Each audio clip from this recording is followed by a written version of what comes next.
بسم الله الرحمن الرحيم. الحمد لله الذي وفق عباده للبذل والعطاء وجعل الصدقة برهانا على صدق الإيمان وأكرم عباده المؤمنين بعمل يبقى أثره إلى يوم الدين يوم القيامة وهو الصدقة الجارية.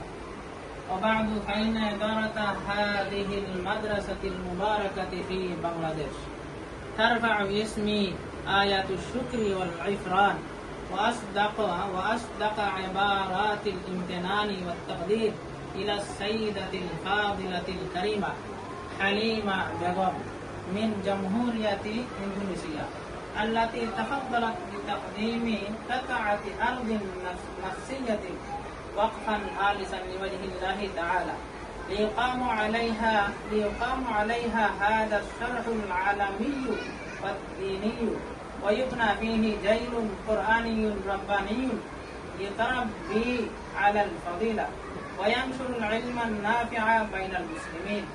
إن هذا التضرع الكريم شاهد ناطق على إيمانها العميق وصدق نيتها وإحساسها النبيل بمسؤولية الأمة وحرصها على نيل مرضاة الله تعالى، وإنه يعتبر من أعظم أبواب الخير والبر إذ هو صدقة جارية ينتفع بها الناس جيلا بعد جيل ويجرى ثوابها إلى يوم الدين.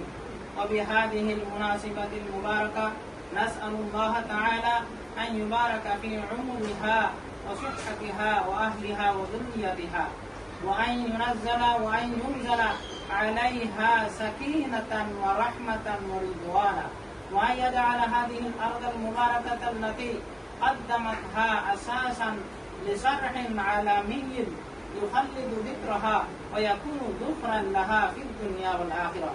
اللهم اجعل هذه الصدقة نورا لها في قبرها ورفعة لها في درجتها ومغفرة لذنوبها وسبيلا إلى جنات النعيم، واجمعها مع النبيين والصديقين والشهداء والصالحين وحسن أولئك رفيقا. وآخر دعوانا أن الحمد لله رب العالمين وصلى الله وسلم وبارك على سيدنا محمد وعلى آله وصحبه أجمعين.